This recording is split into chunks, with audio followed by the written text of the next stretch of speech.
Welcome to Apex Science Academy. In this video, I'll go over the physics problem we posted last week. I'll skip reading the text of the problem this time. But if you would like to read the problem again, you may pause the video to do that. Once you are ready, you may unpause the video to proceed. So how do we solve this problem? Well, a key step to solve this problem is to translate the descriptions in this problem into some schematic drawing that will help us visualize the physical process. On this page, I have drawn a sketch that shows the top-down view of the merry-go-round at two different times. Here, R, B, and Y are the initial positions of the three children at time t. R prime, B prime, and Y prime are the final positions of the three children at time t plus delta t. So you can see that the line segment CR prime is the final position of the line segment CR. Similarly, the line segment Y prime, B prime is the final position of the line segment YB. So therefore, in part one of the question, we are asked to show that these two angles are equal.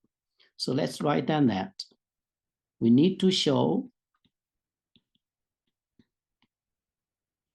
that angle B04 B prime equals angle RC R prime. Now for simplicity, we further assume that all three children remain still on the platform of the merry-go-round as it spins about the center C clockwise at a constant angular speed.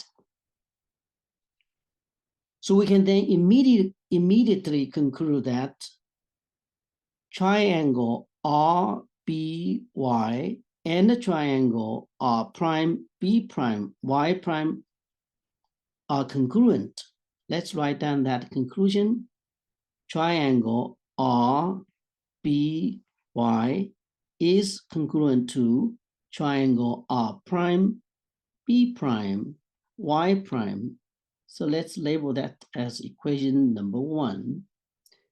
Now, if we compare triangle R01, O2 with triangle R prime, O1, C, we find that these two angles are equal in size. Let's write down that result. Angle O2 R O1 equals angle C R prime O1, and this is our equation number 2. We further notice that these two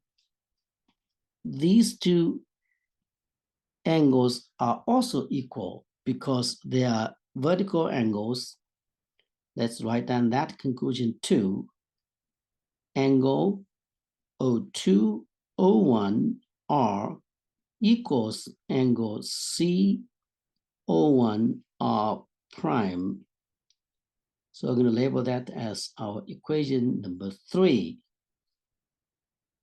So if you combine the results from equation number 2 and equation number 3, we can immediately conclude that these two triangles are also equal in size. So let's write down that. Angle R C R prime equals angle R prime O2 R. So I'm going to label that as equation number 4.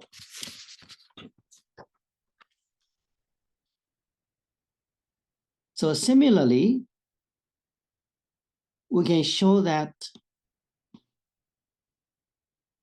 these two angles are also equal in size if we compare triangle B prime O2, O3, and triangle BO4, O3. Let's write down that result. So we have angle BO4 B prime equals angle B prime O2 B. So I'm going to label this as equation number 5. So we further notice that these two angles are equal because they are vertical angles. So let's write down that. Angle R prime O2 R equals angle B prime O2 B. And we're going to label this as equation number 6. Now, if we compare equations 4, 5, and 6, we can immediately conclude that angle BO4 B prime equals angle RCR prime, which is exactly what we are asked to show in part 1 of the problem.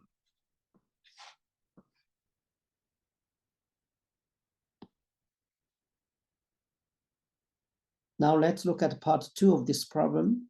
In this part, we need to use the result from part 1 to show that all 3 children spin about each other at the same angular speed as they spin about the central axis. So what did we find in part 1? Well, in part 1, we showed that these 3 angles are equal in size. Let me summarize the result here. Angle BO4 B prime equals angle RCR prime. Angle RO2 R prime equals angle RCR prime. So I'll leave that to you to show that these 3 angles are also equal to this angle in size. The proof is very similar to what we did in part 1. I'll just write down the conclusion here. Angle RO6 R prime equals angle RCR prime.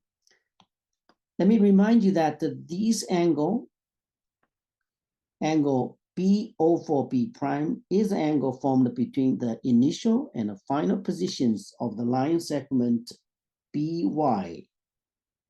This angle RO2 R prime, is the angle formed between the initial and the final positions of the line segment BR. Similarly, this angle RO6 R prime, is the angle formed between the initial and the final positions of the line segment RY.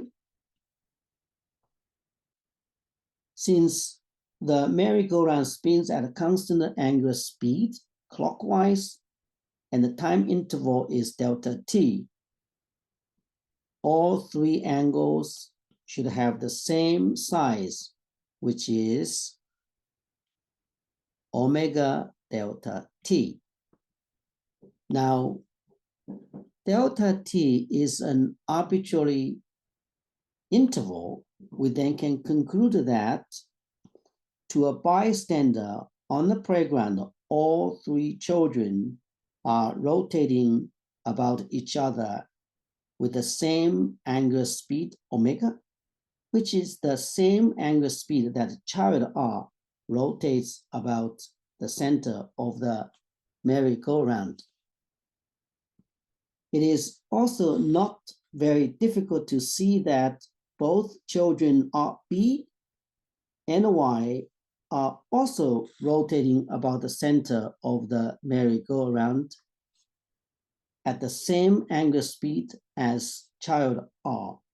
Taking things together, we can conclude that indeed all three children are spinning about each other at the same angular speed as they spin about the central axis.